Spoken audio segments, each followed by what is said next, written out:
Hello and welcome to a series where I finally get around to playing games that have sat unloved and untouched on my personal pile of shame. The next game to be plucked from the pile is the 2017 action RPG Middle-earth: Shadow of War. As usual, I do obviously know of the game, but I've never actually played it until now. And of course, if you end up enjoying this video, please do consider subscribing to the channel for more content like this. So as usual, this isn't going to be a full-on, heavily edited and scripted review, it's just kind of about me playing some stuff that I didn't get around to playing the first time, and then giving my thoughts on it. My regular viewers out there already know that this kind of video isn't my usual content. I normally focus on reviews and things like that, but when there's a bit of a drought in game releases, I tend to fall back on this kind of content so that you guys have something to watch, and I have something to upload. But anyway, let's talk about the game itself. This is Middle-earth: Shadow of War, and I'm playing it via backwards compatibility on a PS5. It was released on PS4, Xbox One and PC in 2017, but as of right now, it has never had a patch or an update to allow it to run at 60 FPS on consoles. So performance-wise, I believe it mostly runs at 1080p up to 4K at 30 FPS in most cases. And the game was developed by Monolith and published by Warner Brothers. The game itself is a third-person action RPG set in the Middle-earth universe, specifically during the 60 years in between The Hobbit and The Lord of the Rings. The events and story of this game and its predecessor, Shadow of Mordor, are not really considered to be canon, but from what I understand, some ideas for this game were taken from some of Tolkien's writings and used to sort of flesh out the game. So really, you can take as much or as little notice of the story as you want and it won't really affect anything. Once again, you play as a ranger named Talion, who has the spirit of an elf lord inhabiting his body. That elf lord is named Celebrimbor, and together they forge a new ring of power in the hopes of recruiting an army to take down Sauron. As you complete quests, defeat orcs and conquer various strongholds, you'll of course be gaining XP that levels up Talion. As you level up, you'll also gain skill points that you can invest into many different abilities and tailor them to how you want to play. For example, you can choose to be hidden and use stealth to take down your enemies, or just run right in the front door and cut off some heads. There's a ton of gear to be recovered from the orc captains, like new swords, armor, cloaks and more, which can all be equipped with different gems that increase its potency with effects like extra damage or faster XP gains. The gems themselves can actually be combined into more powerful gems, which increases their effectiveness even further. As you might expect, the widely praised Nemesis system returns in this game with some improvements and updates. I would imagine that a lot of you probably already know what the Nemesis system is, but for those of you that don't know, it's a gameplay mechanic where all the important orcs are procedurally generated. They all have different strengths, weaknesses, personalities, and even fears that you can exploit. For example, there could be, let's say, an orc captain that has a fear of stealth attacks. So if you can sneak up on him and hit him with an assassination attempt, he'll become terrified and put up much less of a fight. You know, assuming he survives the initial attack, that is. There's a lot more to the system than that, lots of little nuances, and there's far too much to really go into here, but sometimes the orcs fight amongst themselves. You can recruit orcs to serve you using the new Ring of Power, and if a random grunt orc manages to get the killing blow on you, he will actually be leveled up and turned into a new captain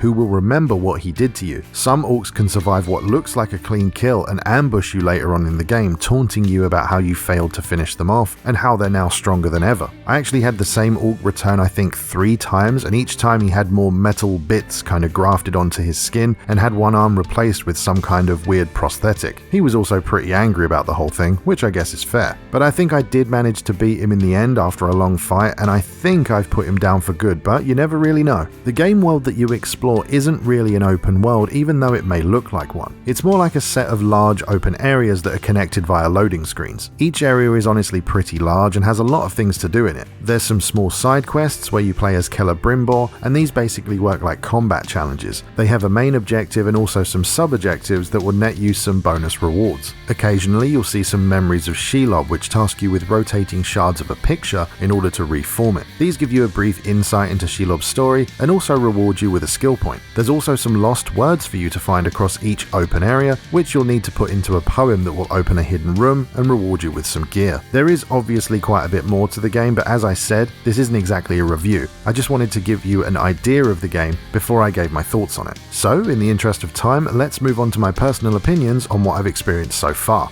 I think I've put roughly 10 or maybe 12 hours into the game so far, and I'm at that point where pretty much everything is open to me and I can tackle the content however I want to. With that in mind, I think I've played enough of the game to understand what it has to offer, so let's get into what I really think of it. And I suppose the first thing I have to mention is the controversy that surrounded this game when it launched in 2017. It just makes sense to talk about this first because it kinda sets up everything else, and I think if the game stayed the way it was at launch, I probably wouldn't have ever played it. So what happened with that? Well, when the game originally released, it was absolutely overflowing with microtransactions and just, scummy monetization. It was so severe that even the mainstream review sites commented on how bad it was. As a developer, I think that's when you know you've screwed up, when even IGN won't give you a free pass. There was a lot of artificial grind added to the game, and it had a real money shop that allowed you to literally buy orcs in random loot boxes, which is just ridiculous in and of itself. I mean, swords and armor in a loot box is one thing, but recruiting orcs of various rarities through random chance boxes just seems weird. And on top of that, they're basically allowing you to pay your way past the best thing about the game, the Nemesis system. It's just that thing where the developers create a problem and then sell you the solution. However, very soon after launch, due to the massive amount of negativity surrounding the game, the developers and Warner Brothers decided to completely gut all of the microtransactions and completely rebalance the game. There's even a little pop-up that displays when you first boot up the game that tells you about this. The only stuff you can purchase right now for the game is, I think, a couple of moderately sized DLC expansions, which I think is fine. If a company wants to release a medium-sized expansion months after launch and charge me a fair price for it, I'm okay with that. I pretty much always have been. I always use the Borderlands 2 DLC expansions as an example. I mean, sure, they could have just added those 4 expansions into the main Borderlands 2 game and wait another year or so to release it, but I think there's a limit. Even though I want companies to release a game when it's ready, and definitely not before, I think there's definitely a limit on development time. I mean, you can't just infinitely develop a game, There needs to be some time frames set and projections done for investors and partners, as well as all the other corporate crap. And I mean, don't get me wrong, I don't like it being that way, but it is what it is. In terms of gameplay though, I think this is one of those games that looks okay but plays brilliantly. I know it's a PS4 game that hasn't had any, PS5 upgrades, but sometimes it just isn't that nice to look at.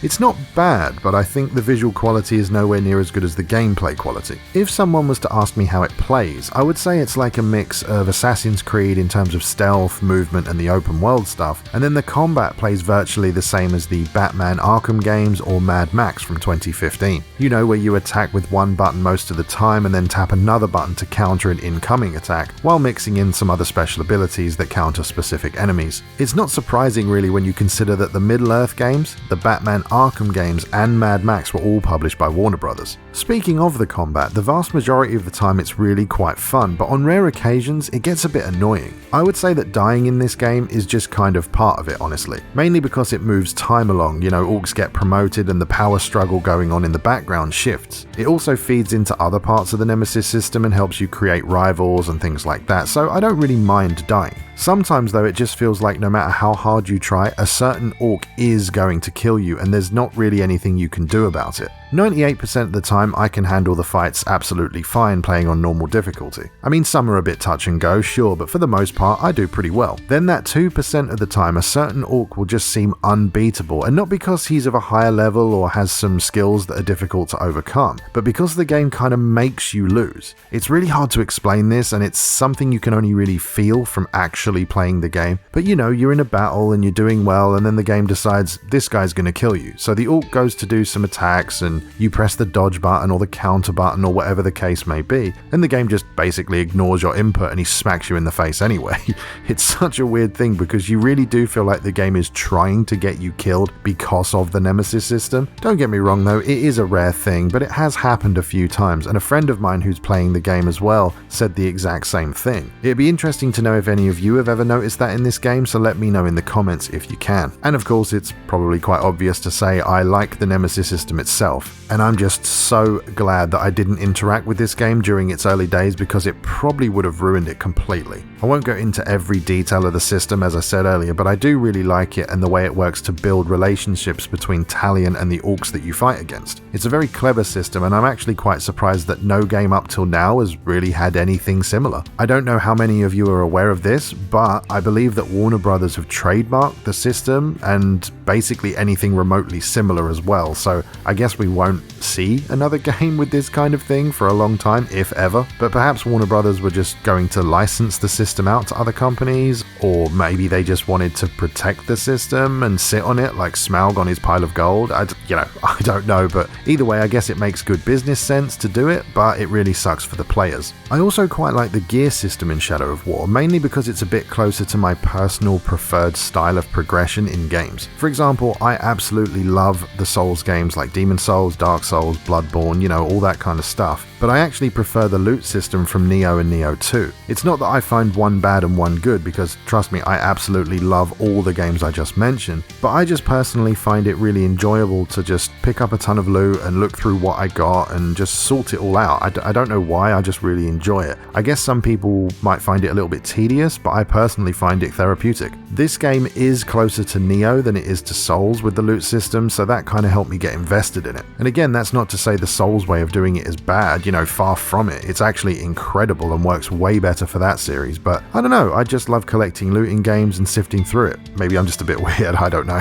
Story-wise, it's something I'm not really interested in. I love The Lord of the Rings, I really do, but sometimes this game just doesn't feel like it belongs to that universe to me. I mean, sure, some of the things may have been adapted from some of Tolkien's random works, but some of it just doesn't work for me personally, I suppose. Overall, though, it is a non-canon game and the story really doesn't matter, so I'm not, offended by it or anything, I just don't really care for it. I did start off watching all the cutscenes and trying to get into it and learn what was going on with Shelob and all that stuff, but it just doesn't really do it for me, and after a while I started to just skip the dialogue. Luckily, the gameplay is so enjoyable that I've just continued to play it regardless of that, and I suppose sometimes that's all you really need, right? You just want fun, moment-to-moment gameplay that hooks you and pulls you in, which this game definitely has done. And so I think that's about it for my initial thoughts and impressions of the game. Some of you may remember that I started playing Horizon Zero Dawn last week for the first time, and I hate to say it, it actually pains me to say this, but I really fell right off with that game after about the 12 or 15 hour mark. I just slowly got less and less interested in the game, and I'm just not really interested in going back to it either. Which is so weird, because when I made the video last week, I was really into the early stages of the game, but now I just don't really want to play it anymore, and this might sound like a sin or blasphemy or something, but I don't even really want to pick up Forbidden West anymore. I mean, of course this is just me, and sometimes these things happen, but I just lost interest, man. I still like the machine stuff and the combat, but I really think it's the lack of a loot system that's really turned me off. I mean, yeah, Horizon has stuff for you to find, but it's not stuff that I want to find, if that makes any sense. In video games in general, I really like it when you kill an enemy and loot just pours out of them for you to collect. I'm kind of a collector by nature, and Shadow of War's loot system just speaks to me a bit more than Horizon's and sort of keeps me going. But I do want to be clear about this. I do not mean in any way to crap on Horizon. It's clearly a great game, but it just doesn't really line up with what I wanted from it, I guess. I mean, if it doesn't click with you, it doesn't click with you, right? Things just kind of happen that way sometimes, but I do respect the game and the people who love it. I would never call it a bad game, it just wasn't for me. In regards to Shadow of War though, it has well and truly hooked me, and I actually had to tear myself away from it to record and upload this video. I just really like it. I mean, the combat is fun, the stealth works well, the loot is fun to collect, the nemesis system just adds that special layer to everything, and sure, the story might be a bit crappy in my opinion, but it's not really been an issue for me. Ultimately, I think it's a great game, and I'm really happy that I finally got around to playing it. I can only imagine how bad it was to play this on launch, but I guess it just shows that holding off on buying a game can sometimes be a good thing. And of course, I would say that the developers deserve some credit for listening and removing all of the free-to-play garbage, but really, in my opinion, it should have never been there to begin with. And so there you go, that's my thoughts and opinions on Middle-earth Shadow of War after waiting around 4 years to play it. I would guess that a lot of you out there have already played this by now, so please let me know what you think of it in the comments section down below. In fact, I'm happy to listen to any suggestions you guys might have for other games for me to add to my pile of shame, and maybe, just maybe, I'll get around to playing them one day. If you enjoyed the video or found it useful, I hope today will be the day that I earn your subscription, and if you want to support the channel even further, all the important links are in the video description down below. But with all that said, thanks very much for watching, and I'll see you next time.